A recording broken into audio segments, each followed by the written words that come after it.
All right, so here we are, our last piece going into the finishing of our cellular energy unit. We've learned about cell respiration and all the intricate reactions and the stages that are involved in producing ATP, but sometimes there's a key ingredient that is missing, and that is when we need to think of a plan B. Okay, certain organisms use this plan B all of the time as their form of making ATP, whereas organisms such as you'll see humans, we are actually able to switch back and forth between the two of them. So basically what happens is it centers around the availability of oxygen. Okay, so if we just sort of go back in our minds and recall, oxygen is going to be necessary to keep the electron transport chain working.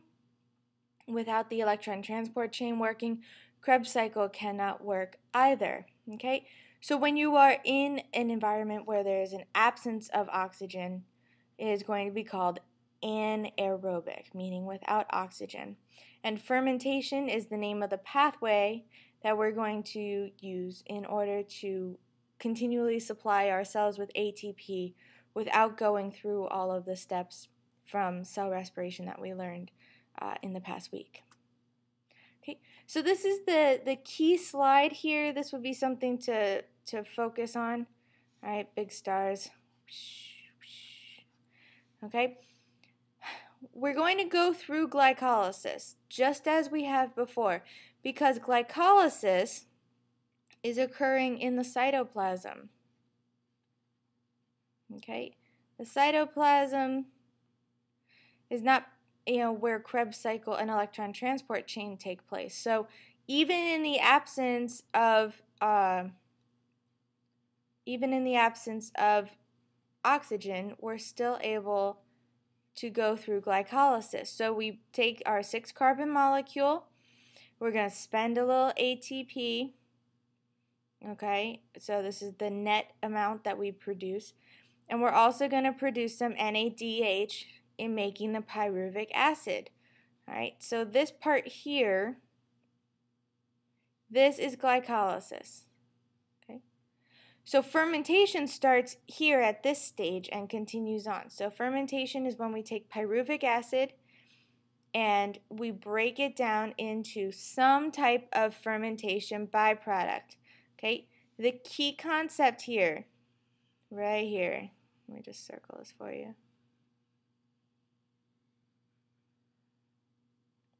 The whole point of fermentation, the whole point of the second half of this piece here, okay, fermentation, is to create more NAD+. Why? So that I can go back and recycle into glycolysis, thus allowing more glucose molecules to be broken over and over again. So it's a recycling program. Okay, we need a constant supply of that NAD+. Normally, NADH is broken down during the electron transport chain.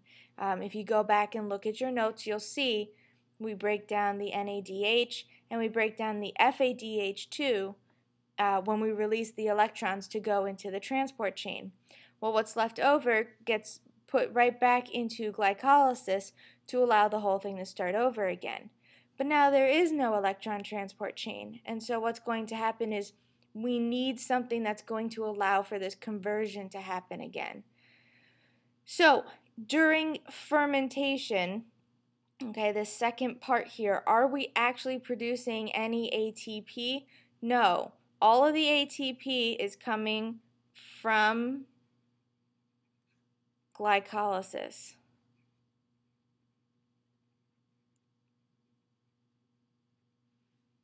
Okay, the only ATP we're making, as you can see, it's right here, is coming from glycolysis. So that is the most important thing to understand. So per molecule of glucose, we make 2 ATP molecules. Think back to cell respiration. Remember, in aerobic respiration, per molecule of glucose, we were cranking out 36 ATP. So there's a significant difference in the amount of energy we can extract. Okay, 2 different types of fermentation. And the key focus here of of this PowerPoint is going to be on comparing and contrasting the two types of fermentation. So the organism here we're going to be looking at is yeast, okay, that unicellular fungi, as well as a few other microorganisms, some bacteria. They're going to produce byproducts that result in alcoholic fermentation. And actually, we have a real life example of this. You can think about when you are baking bread. Okay, the yeast are in an anaerobic environment. They do not have oxygen. And so here is our equation. This is an important, there we go. Here's the equation. This is an important equation to know. Okay, so we have our pyruvic acid and we have our NADH. Remember, those were the products that came out of glycolysis. And they're going to be broken down. We're going to take the pyruvic acid and break it into alcohol and carbon dioxide. Okay, so pyruvic acid gets broken down into alcohol and carbon dioxide. Yeah, let me just draw that there. Into alcohol and carbon dioxide. And the NADH is converted into NAD+. So it is broken down again, focus being on the NAD+. The purpose of that is so that it can go back and start glycolysis all over again.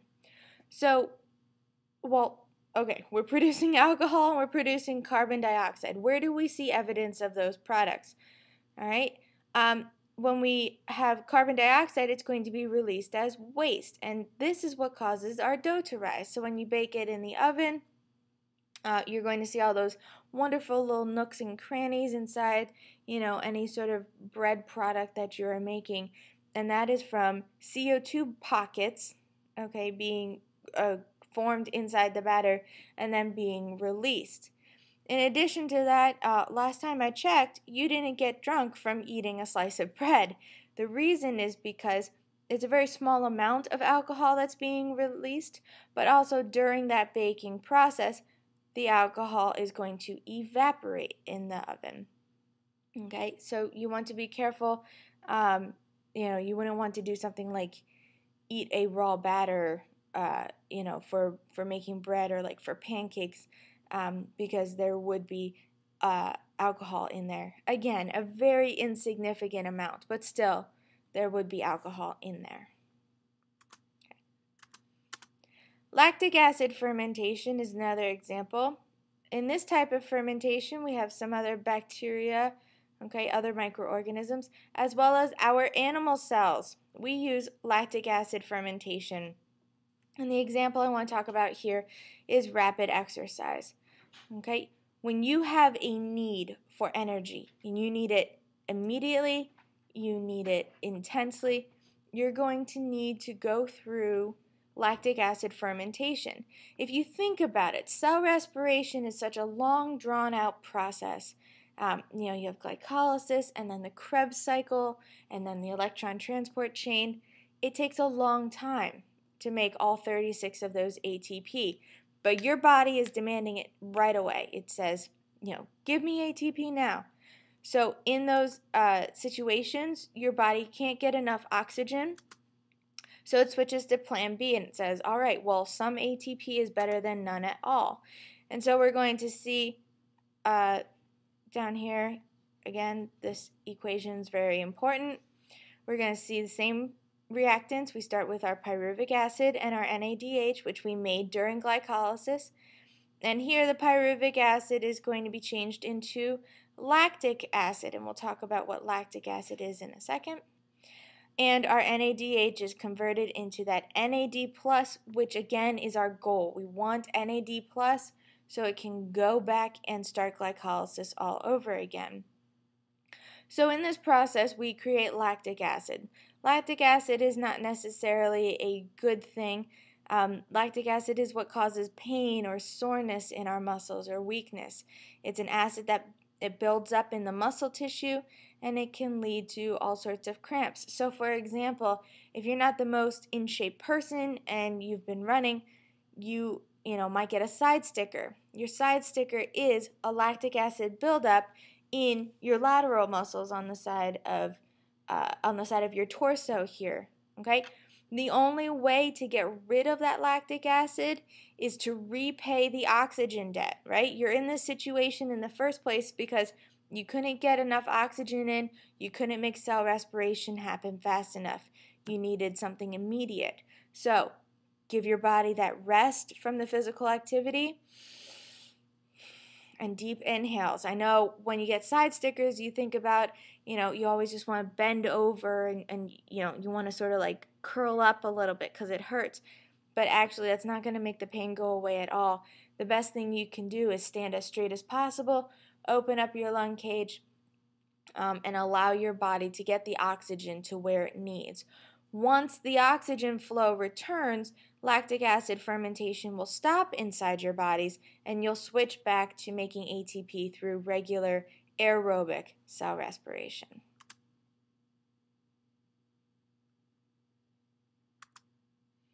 Okay, so here's just a diagram to take you through those different steps. All right, notice we have glycolysis happening first, and then we have the fermentation happening second. So quick review, glucose is broken down into 2-pyruvic acid that produces NADH as well. Okay, the ATP is going to be used elsewhere in the cell. So with our pyruvic acid and our NADH, we can take one of two pathways. If it's alcoholic fermentation, we're going to break pyruvic acid down, producing some alcohol and some carbon dioxide, like for example with the yeast and baking bread. And if it is lactic acid fermentation, the pyruvic acid will break down into lactic acid. Very important thing here to note, this is what the whole shebang is all about. We want to make sure that we can pull that NAD plus back in to allow glycolysis to happen over and over and over again because it's our only source of ATP. Okay, so different stages of exercise, we've got different options for where we're going to get the ATP needed to supply our muscles. So you have a chart in your notes. We're going to check off just like a check in the box which one or two or all of the sources of ATP are going to be used at different times of your workout. Okay, so for a few seconds, like on your mark, get set, go, and I said start running, okay, your cell is going to have a store of ATP energy that they have made. So stored ATP is all we're going to burn through at that time. Okay, and that's only going to last us for a few seconds. After that, you're going to burn through your store, and then you're going to go into lactic acid fermentation. So for 90 seconds, we would say both stored ATP and lactic acid fermentation are going to be used. So you would check off both of those boxes. Okay.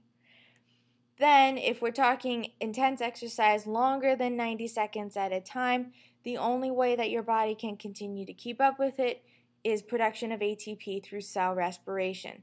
So longer than 90 seconds, we're going to check all three of those boxes off. We're going to use up our stored ATP, then we're going to use lactic acid fermentation for a little bit longer than that. Anything more than 90 seconds, then we're going to use ATP production through cellular respiration. And when I use the term cellular respiration, I'm referring to aerobic respiration. So that's where we get that big payout of 36 ATP per glucose molecule. Okay? And again, this is an important concept to understand why we even have to go through lactic acid fermentation. Okay? It releases energy very slowly when we perform through cell respiration compared to fermentation. So the best way to describe it is sort of like, for example, the difference between text messaging an essay and emailing an essay. Okay, text message, you're going to get a sentence at a time, however fast you can type. And, you guys are pretty skilled, okay? Your thumbs can go really fast. Boom, boom, boom, boom, boom. Are you getting the whole essay at one time? no, the person who's reading it, they're probably waiting a little bit for you to get the rest of it there. But it's steady, okay? You're constantly giving them a feed of a sentence after sentence after sentence, okay? That would be like fermentation, whereas cellular respiration would be like sitting at your computer, typing out the entire essay, and then sending it to the reader, who can read it all in one shot, okay? That's a good analogy. And then the last thing here, just comparing energy output, looking at the efficiency, okay? 37%, that seems like a really low number for aerobic respiration. In other words, what this means is in one glucose molecule, oops, oh shoot, I'm sorry. Let me get that going again. Oh, there we go. That means in one glucose molecule here, we get 37% of its energy actually transformed into ATP that we can use. Where's the rest of it going? Where's the other, 63%? Think about it. It's a chemical reaction. It's lost as heat. Now, 37% does not sound very efficient, does it? But it is actually one of the most efficient energy conversion systems.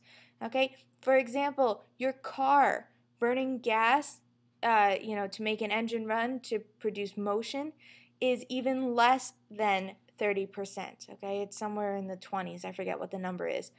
But that's considered one of the most efficient man-made products like that. So, 37% sounds like a low number, but in the grand scheme of things, it's actually doing a pretty good job.